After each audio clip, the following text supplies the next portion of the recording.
The Gulf region has become a dangerous flashpoint. In recent months, the United States and Iran have faced off in a tense standoff. Many people are asking, is a major conflict coming? News of military buildups and tough words has made the world anxious. Oil tankers have been attacked and warships crowd the sea lanes. Both countries blame each other for stirring up trouble. Ordinary people in nearby countries watch nervously, worried that fighting could break out at any moment. Headlines warn of the risk of a new war in the Middle East. The US and Iran have had a rocky relationship for decades, but this moment feels especially urgent. The stakes are high, not just for the two countries, but for the whole world. If war comes, it could mean higher oil prices, more refugees, and new dangers for everyone. As we look closer at the events and decisions leading up to now, it becomes clear why this crisis matters. Understanding what each side wants, and what they might do next, will help us see if peace is still possible. President Donald Trump has made several strong statements about Iran. Recently, he said he was willing to order a limited military strike. This idea has caught the world's attention. A limited strike means attacking certain targets but not launching a full-scale war. Trump's goal is to send a message. He wants to show Iran that the US means business, but he also says he does not want to topple Iran's government or occupy the country. The idea is to use military force as a warning, not to start a long war. Many experts worry that even a small strike could quickly get out of control. Iran might answer with its own attacks, and the situation could escalate. The risk of miscalculation is high. Both sides could take steps that make peace even harder. These threats are part of a strategy called maximum pressure. Trump hopes that by talking tough and showing military power, Iran will back down. But so far, Iran has not changed its behavior. The world is watching to see what will happen next. The United States has made clear demands to Iran.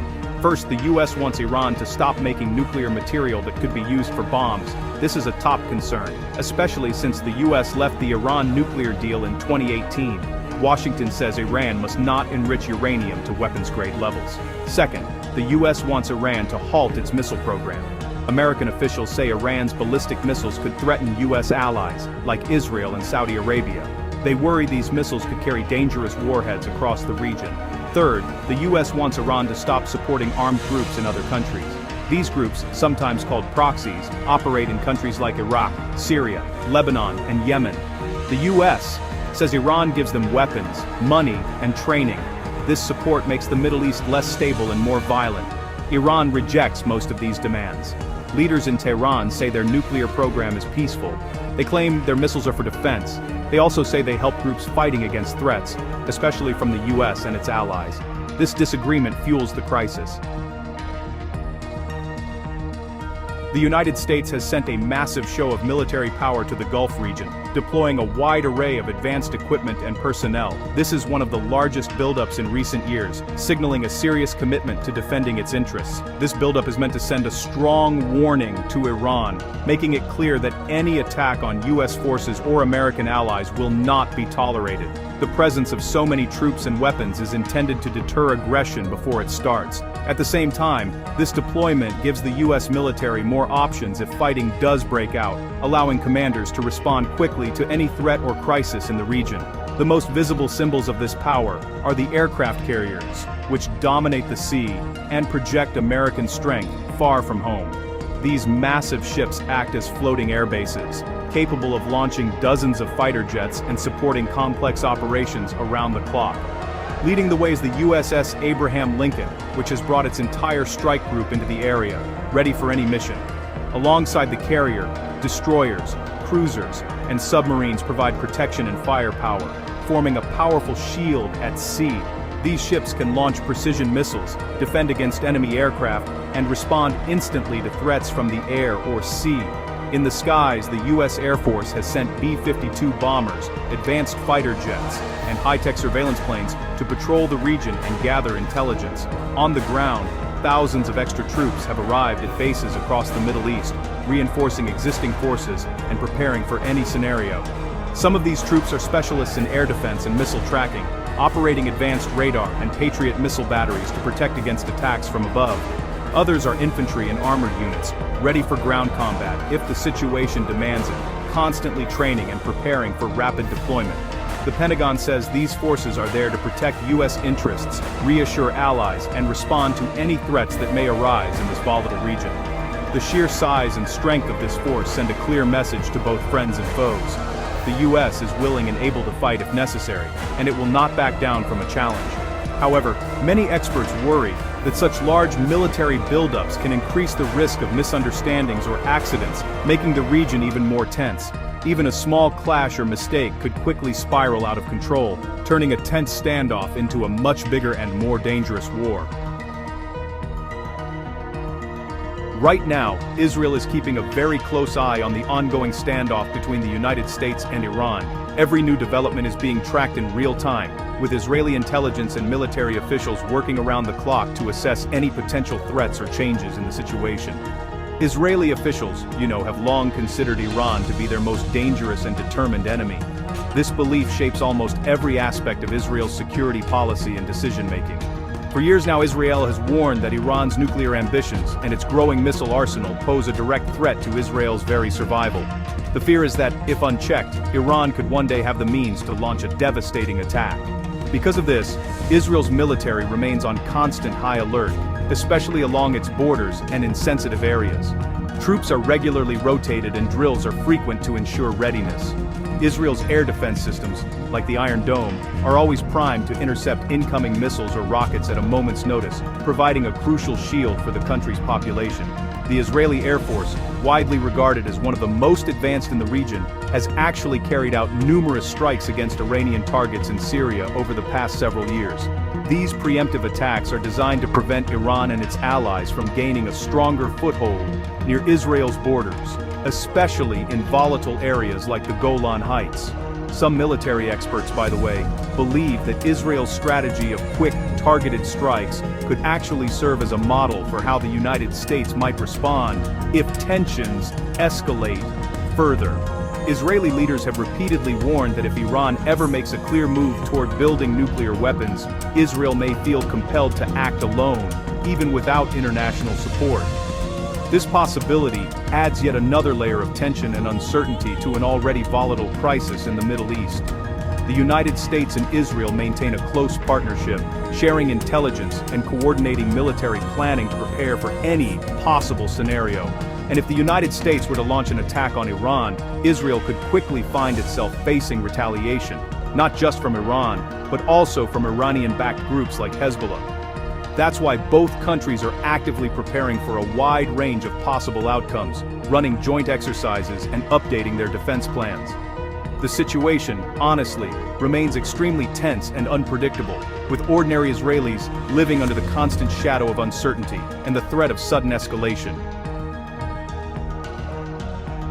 Iran has its own ways of responding to pressure, especially when it feels threatened by outside forces or sanctions. One of its main threats is to close the Strait of Hormuz, a move that would have global consequences.